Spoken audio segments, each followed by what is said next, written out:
Hello everyone, welcome to my YouTube channel Durgam Vigyan Sansthan. Mathematical physics की short note lecture series में हमने last lecture में green function कुछ important formulas को discuss किया था। इस लेक्चर में हम ड्राग डेल्टा फंक्शन के बारे में डिस्कस करेंगे कि अगर ड्राग डेल्टा फंक्शन आपको कहीं यूज़ करना पड़ जाए तो आप आसानी से कोई भी क्वेश्चन सॉल्व कर सकें। तो सबसे पहले ड्राग डेल्टा फंक्शन डिफाइन किस तरीके से होता है। ये डिफाइंड होता है delta x minus a is equals to 0 और इनफाइनाइट। 0 कब होगा? 0 तब होगा जब x is not equal to a. Infinite कब होगा? जब x इक्वल टू ए होगा। यहाँ पे Dirac delta function gives highest value at one point only. तो ये पॉइंट कौन सा होगा? ए वाला। Dirac delta function is neither even nor odd function. ये आपको ऑलवेज रिमेंबर रखना है। अगर आपको पूछा जाए तो आप यहाँ सही ऑप्शन को करेक्ट कर सकते हैं। इसके साथ साथ अगर आप फुल रेंज के लिए minus infinite to plus infinite Dirac delta function को इंटीग्रेट करते हैं तो क्या होगा कि ये हमेशा 1 आएगा। ठीक है, 1 कैसे आएगा आप यहाँ इस एग्जाम्पल से देख सकते हैं। Suppose we have a curve minus A से प्लस ए और इसका जो हाइट है वो 1/2a है।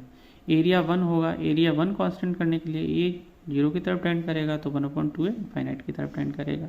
तो आप यहाँ से कह सकते हैं कि इंटीग्रेशन इस रेंज में क्या हो जाएगा? 1 हो जाएगा। यहीं से ये प्रॉपर्टी आई है। इस तरीके से हम इसको लिख भी सकते हैं। अब यहाँ पे एक अनदर पॉइंट लिखा है, drag delta peak should be lie within the interval. ठीक है, तो ये जो इंटरवल रहेगा इसका, फॉर एग्जाम्पल माइनस ए से प्लस ए, इसी इंटरवल में इसका पीक लाई करेगा। ठीक है, तो बी से सी इंटरवल है और बी जो पीक है इसका बेसिकली वो बी से सी में ही लाई करेगा। नेक्स्ट आइए देखते हैं इसका टाइप। ये type 1 F X is equals to A delta x minus A. तो यहाँ पे अगर हम इसको इंटीग्रेट करेंगे फुल रेंज में माइनस इन्फिनिटी से प्लस इन्फिनिटी रेंज में तो ये आ जाएगा ए। अब इसकी प्रॉपर्टी बेसिकली ए पे डिपेंड करेगी। अगर ए हमारा ग्रेटर देन 0 है तो पीक अपवर्ड होगी, अगर ए लेस देन 0 है तो पीक इसकी डाउनवर्ड होगी। इसके बाद आता है type second Dirac delta function. तो इसमें क्या हो जाएगा, जो ड्रैग डेल्टा डिफाइंड होगा basically G X multiplied by delta x minus A, इस तरीके से डिफाइंड होगा। तो इस केस में क्या होगा कि x माइनस ए हम इज इक्वल टू 0 लिखेंगे तो यहाँ x इक्वल टू ए आ जाएगा। ये x इक्वल टू ए, ये जो फंक्शन दिया रहेगा इसमें पुट कर देंगे तो हमारा यही इस इंटीग्रेशन की वैल्यू हो जाएगी। ठीक है, तो जी ए क्या है? Area under the Dirac delta curve. Next और इम्पोर्टेंट पॉइंट्स लिखे गए हैं। Strength of Dirac delta function is equivalent to area under Dirac delta curve. The dimension of Dirac delta is equal to inverse dimension of x. ठीक है, तो अगर आपको दिया जा रहा है डेल्टा एक्स माइनस ए तो इसकी अगर डायमेंशन पूछी जाएगी तो एक्स क्या है? हमारा लेंथ है। तो लेंथ का जो डायमेंशन रहता है बेसिकली वो मीटर रहता है, तो मीटर इनवर्स हो जाएगी ड्रैग डेल्टा फंक्शन की डायमेंशन। इसके बाद कुछ यहाँ पे एग्जांपल एक कंसीडर करके जो इसको बेटर अंडरस्टैंडिंग बनाने के लिए समझाया गया कि अगर ये एक एफ ऑफ एक्स इस तरीके से डिफाइंड है और इस रेंज में डिफाइंड है तो किस तरीके से हम ड्रैग डेल्टा फंक्शन को कंसीडर कर सकते हैं और किस तरीके से उसको एनालाइज कर सकते हैं। आप देख सकते हैं फॉर एग्जांपल कि इसका जो एरिया है वो बेसिकली कांस्टेंट रखेगा। तो अब क्या होगा कि अगर हम इस विड्थ को कम कर रहे हैं तो हमारी हाइट बढ़ेगी। जब हाइट बढ़ेगी तभी एरिया कांस्टेंट रह पाएगा और ये इंटीग्रेशन 1 आ जाएगा। ठीक है, तो इस तरीके से हम इसको अंडरस्टैंड कर सकते हैं।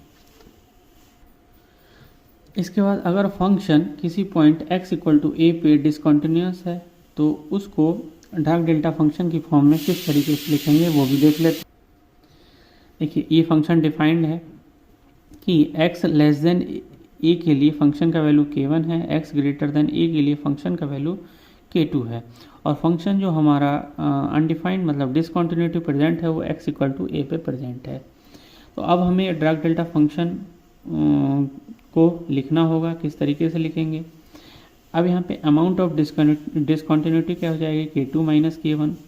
तो अब इस फंक्शन का अगर मैं डेरिवेटिव लूँ तो डेरिवेटिव क्या होगा, डेरिवेटिव वो एट x इक्वल टू ए पे, तो डेरिवेटिव जनरली क्या आएगा, यहाँ इनफाइनाइट आएगा। आप यहाँ देख सकते हैं ये स्लोप क्या है,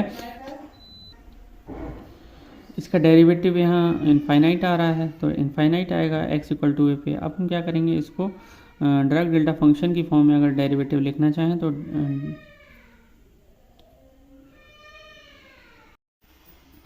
इसके बाद अगर किसी फंक्शन का हमें डेरिवेटिव लेना हो और वो फंक्शन किसी पॉइंट पे डिसकंटिन्यूअस हो, तो हम उसका डेरिवेटिव किस तरीके से डायरेक्ट डेल्टा फंक्शन की फॉर्म में लिख सकते हैं, आइए वो देख लेते हैं। Suppose we have defined a function f x equals to k1 for x is less than to a and k2 x greater than to a। अब यहाँ पे हमने ये फंक्शन डिफाइन किया और यहाँ मैंने ड्रॉ भी कर रखा है कि x इक्वल टू a पे फंक्शन में डिसकंटिन्यूटी प्रेजेंट है। तो सबसे पहले कैलकुलेट करेंगे amount of discontinuity. Amount of discontinuity हो जाएगा k2 minus k1 and the derivative at x equal to a is infinite. आप यहाँ क्लियरली देख सकते हैं theta is equal to 90 degree, तो थीटा जब 90 होगा तो टेन थीटा क्या हो जाएगा हमारा इनफाइनाइट, क्योंकि स्लोप ही टेन थीटा होता है। ठीक है, तो यहाँ से डेरिवेटिव हम अगर लिखेंगे तो amount of discontinuity multiplied by direct delta function. ठीक है, तो इस पॉइंट पे डायरेक्ट डेल्टा फंक्शन क्या हो जाएगा x minus A and amount of discontinuity से मल्टीप्लाई करवा देंगे तो उसका डेरिवेटिव हमें मिल जाएगा। उसका एक एग्जांपल मैंने यहाँ लिख रखा है, देखिए आप इसे सॉल्व कर सकते हैं अगर अंडरस्टैंड करना है आपको इस तरीके से। ठीक है, अगर ये तीन पार्ट में प्रेजेंट है तो भी आप इसे आराम से इस तरीके से लिख सकते हैं। इसके बाद कुछ इंपॉर्टेंट प्रॉपर्टी हैं डायरेक्ट डेल्टा फंक्शन की जो मैंने यहाँ लिख रखी हैं, आप उनको 1 बाई 1 देख सकते हैं, मेमोराइज कीजिए और क्वेश्चन में अप्लाई कीजिए। अगर आपको डेल्टा x माइनस ए दिया गया है तो आप उसे डेल्टा a माइनस एक्स भी लिख सकते हैं। अगर आपको दिया है limit a to b f x delta x minus a d x, तो अब आप क्या करेंगे, इसको एफ ए लिख देंगे और इसी लिमिट में a प्रेजेंट होना चाहिए, अदरवाइज ये 0 हो जाएगा।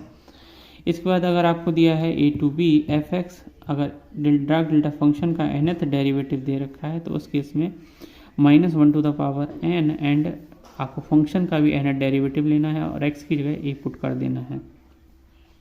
नेक्स्ट अगर आपको फोर्थ जो इसकी प्रॉपर्टी है वो a टू b लिमिट दे रखी है x minus B and x minus A दे रखा है, तो आप क्या कर सकते हैं यहाँ पे a माइनस बी लिख सकते हैं इन लिमिट्स के लिए। ठीक है, इसी के साथ साथ एक अनदर इम्पॉर्टेंट प्रॉपर्टी ये भी है, आप इस तरीके से भी इसको लिख सकते हैं। नेक्स्ट प्रॉपर्टी में आप यहाँ देख ही सकते हैं x इक्वल टू वाई है, यहाँ पे x इक्वल टू वाई इसके लिए आ जाएगा, तो यहाँ पे हम क्या करेंगे y की जगह यहाँ x पुट कर देंगे और इस तरीके से इसको लिख लेंगे। अगर आपको ये दे रखा है अंदर c प्रेजेंट है कांस्टेंट, तो इसको बाहर ले लेंगे और उसका मॉड ले लेंगे, वो भी डिवाइड करवा देंगे। अगर इस तरीके से प्रेजेंट है तो आप इस तरीके से इसको लिख सकते हैं। नेक्स्ट इस तरीके से प्रेजेंट है तो अब आप ऐसे लिख लेंगे, ये वाला प्रॉपर्टी बहुत इंपॉर्टेंट है।